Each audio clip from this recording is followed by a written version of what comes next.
Assalamualaikum warahmatullahi wabarakatuh. Wah, yang ada ini sekalian.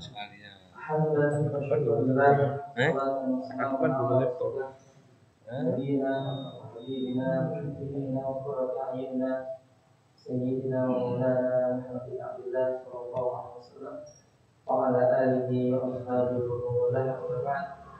Allahumma fa'na bima 'allamtana wa 'allimna ma yanfa'una wa zidna ilman. Benar kita pakai. Benar kita pakai. Oh,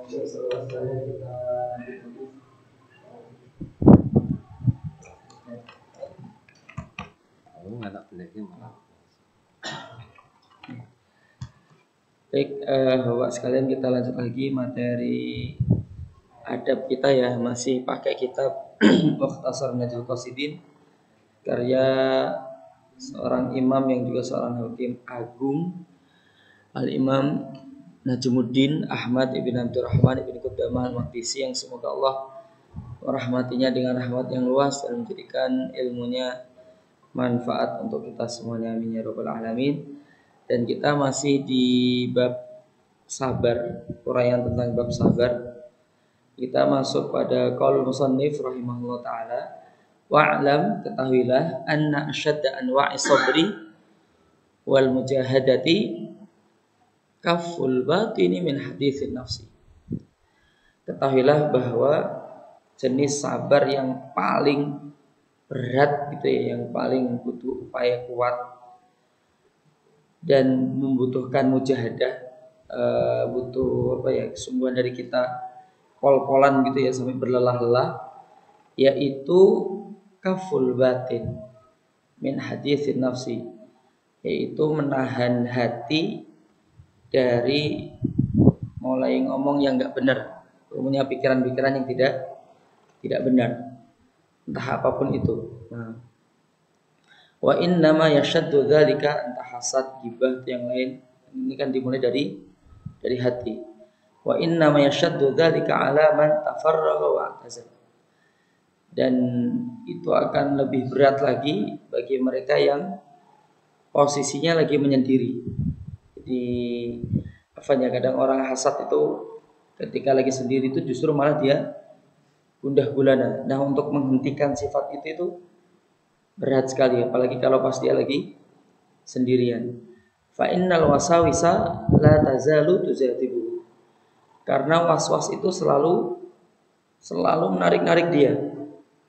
Jadi kalau waswas yang paling kecil itu adalah orang yang ketika wudhu itu kadang dia agak ragu, ini sah atau enggak. Ketika sholat, ini buang air atau enggak ya. Ketika i'tidal udah kelewat, atau duduk antara dua sujud udah kelewat, tadi tumakninah atau enggak ya, itu waswas. Tapi waswas kecil. Nah, waswas yang paling gede itu kan orang sudah mulai ragu, apakah Islam ini agama yang benar atau tidak.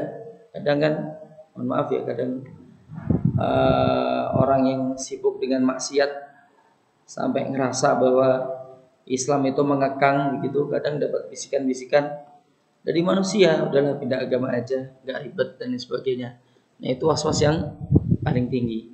Nah, waswas yang lumayan besar yaitu ketika orang sudah mulai hatinya memiliki banyak penyakit, misalnya hasad, pelit dan sebagainya. Kemarin ini pernah dapat potongan salah satu video ya Syekh, mungkin antum juga ikut dengar ya. Janganlah kau nikahkan putri kalian dengan laki-laki yang apa? Yang pelit. Nah, yang pelit walaupun agamanya bagus, tapi kalau dia pelit itu jangan. Nah, di antara sifat pelit ini juga termasuk waswas, sifat buruk, karena orang yang pelit itu hakikatnya sedang dapat bisikan dari setan untuk jangan sedekah, jangan mudah ngasih, jangan mudah nraktir dan sebagainya, nanti kamu kebutuhanmu kan banyak dan lain-lain. Ini kadang itu di antara sifat waswas. Wala ilaja lihada illa qat'u al-alaik. Illa qat'a al-alaik. Jadi enggak ada obat untuk masalah ini kecuali yang kaitannya dengan itu harus dipotong. Nah, harus dipotong semuanya. wa ja'alul hammi hamman wahida, dan menjadikan umumnya itu kegundahannya adalah kegundahan yang satu. Jadi bukan kegundahan itu lagi. Taib wa sarful fikri ila malakuti samawati wal ardi wa jami sun'illahi ta'ala wa jami abwabi ma'rifatillahi ta'ala. Yaitu mulai pikiran itu diarahkan kepada penciptaan Allah yang ada di langit maupun yang ada di bumi, dan keajaiban-keajaiban penciptaan Allah. Nah, mulai diarahkan ke sana. Ini hanya pengalihan ya, biar pikirannya itu tidak kewas-was terus. Nah, jadi dan tafakur ini termasuk jenis ibadah, memperhatikan ciptaan Allah.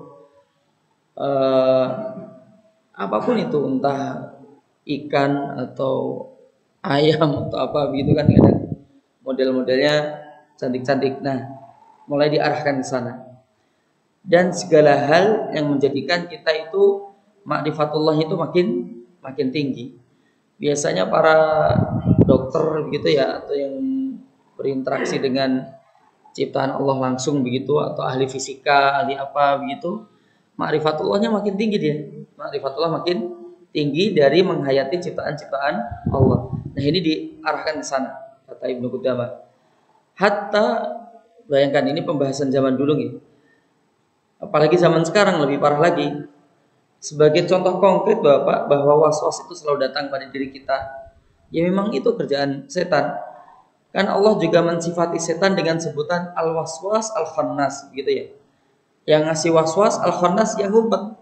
Dia ngumpet itu kalau pas kita ingat Allah aja, kalau nggak ingat was-was lagi. Contohnya pas kita sholat itu loh Pak, kan kita bertarung itu nih. Diseret setan, balik lagi khusyuk lagi, diseret lagi, balik lagi khusyuk lagi, diseret lagi, balik lagi khusyuk lagi, kan begitu. Makanya bahas sholat sedikit, gerakan intikal atau gerakan pindah rukun dari rukun yang lain itu selalu Allahu Akbar, kecuali di idal ya. Itu karena ada sebuah sebab ya. Itu Allahu Akbar, Allah Maha Besar. Seolah-olah yang lain kecil, berarti pikiran-pikiran kita selain Allah itu kecil, biar balik lagi Allahu Akbar, Allahu Akbar, biar balik terus. Tapi tetap aja melenceng terus ya. Ini kan wujud bahwa waswas itu selalu hadir. Waswas itu selalu hadir. Nggak mungkin kita lolos dari itu, Pak. Nggak mungkin kita lolos dari sifat itu. Hatta idza staula dzalika ala qalbihi dafa ishtighalahu mujadabat syaitan wa wasa isahu. Sampai ketika dia sudah mengingat Allah ini sudah menguasai dirinya, sudah menguasai hatinya, maka sibuknya dia dari mengingat Allah begitu, wirid maksudnya ya, di antaranya itu akan menolak tarikan-tarikan setan dan was-was setan. Setan tuh nggak pernah Pak sedetik biarin kita itu, nggak pernah. Bahkan mohon maaf kadang dia itu mempengaruhi kita dalam membuat keputusan-keputusan. Kepala rumah tangga kadang buat keputusan itu, mohon maaf kadang kita hati-hati juga, jangan-jangan ini ada setannya. Pola pikir kita harus begitu Pak, atau Pak Bos atau Pak RT begitu atau pimpinan apalah, kita benar-benar hati-hati apakah ini ada setannya atau tidak. Makanya dalam putusan-putusan besar itu syariat kita apa? Wa amruhum atau wa amrukum syura bainakum. Makanya diminta untuk syura musyawarah, jangan buat keputusan sendiri. Sekelas Nabi itu loh Pak, itu aja masih musyawarah ya. Seperti contohnya saat perang Ahzab ya, itu Nabi kan musyawarah. Padahal turun kepadanya wahyu.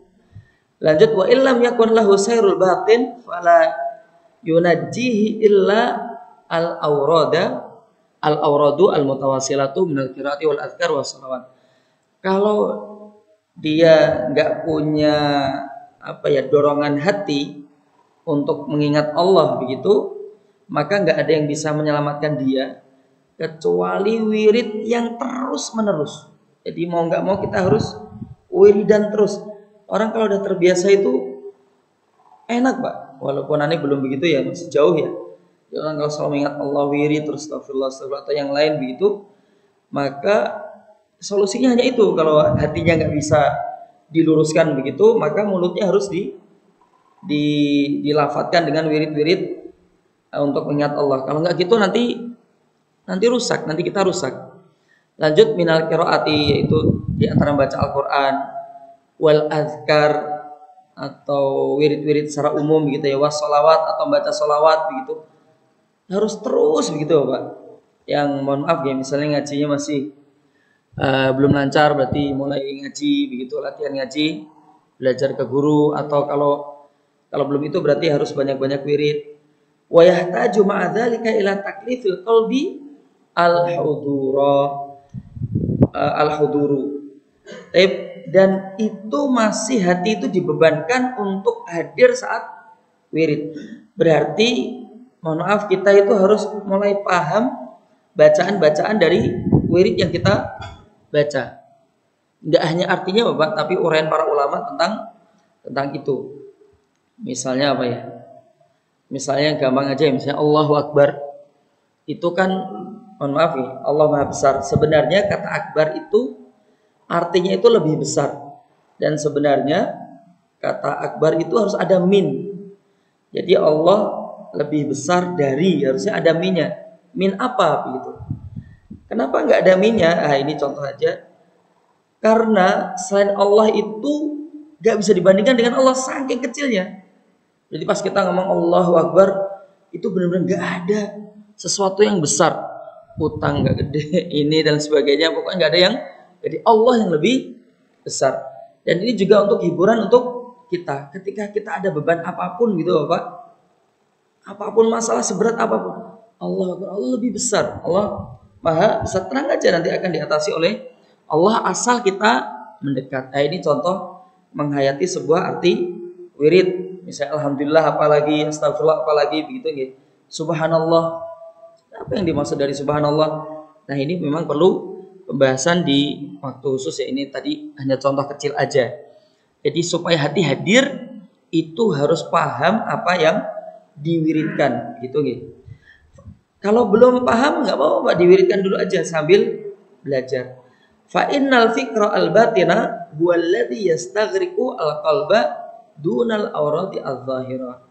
Karena pikiran yang maksudnya isi hati begitu ya, pikiran isi hati dialah yang menjadikan hati itu sibuk, waktunya habis, sehingga dia itu enggak wirid,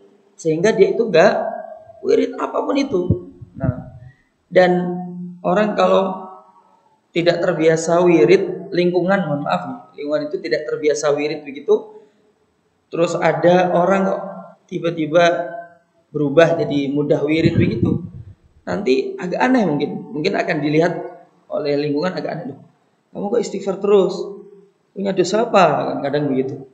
Kamu pernah melakukan dosa apa kayak gitu? Dicuek aja Bang. Harus latihan begitu. Dan mohon maaf, ini juga cara agar Allah itu selalu hadir di kita.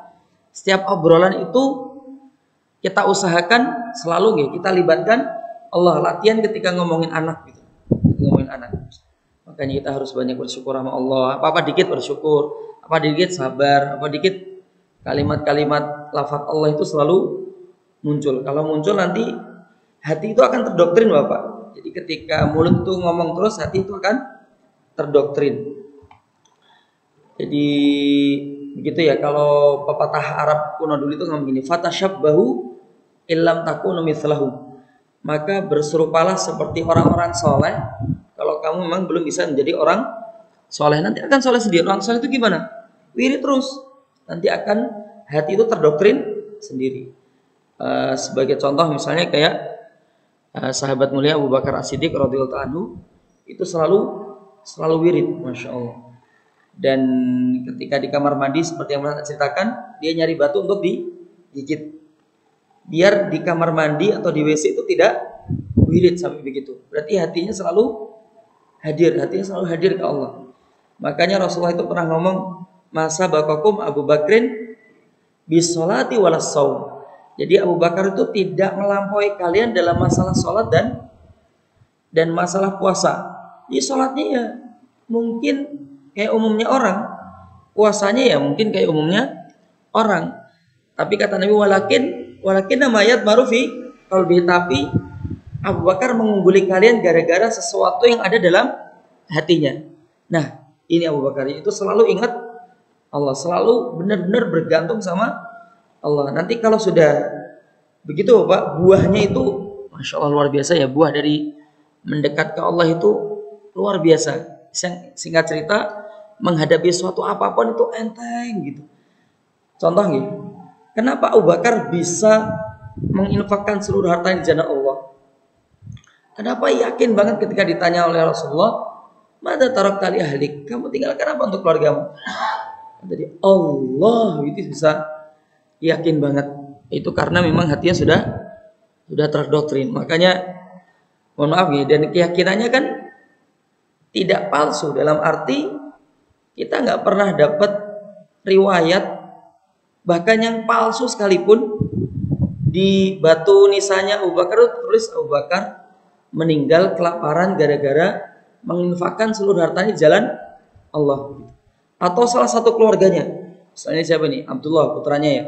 Abdullah meninggal kelaparan gara-gara bapaknya nih menginfakkan seluruh harta di jalan Allah. Bukan berarti terus kita infakkan seluruh harta kita di jalan Allah. Enggak, sesuai dengan kapasitas iman kita Bapak. Sesuai dengan kapasitas kita iman kita, tapi ya harus dididik nih, dididik. Lanjut, aduh panjang banget. Panjang nih ya. Tip untuk ini udah jam 5 lewat nih. Insya Allah untuk yang ini nanti kita bahas di pertemuan berikutnya karena agak panjang gitu Pak Nggih. Terus butuh penjelasan lebih luas. Yang singkat cerita nanti ngebahas langsung pada intinya buahnya, yaitu ketika kita ingat sama Allah itu hasil apa yang akan kita dapatkan. Tip naktafi, kita cukupkan dulu dari sana bidua kafaratul majlis. Subhanakallahumma wa bihamdika asyhadu an la ilaha illa anta astaghfiruka wa atubu ilaik. Wassalamualaikum warahmatullahi wabarakatuh.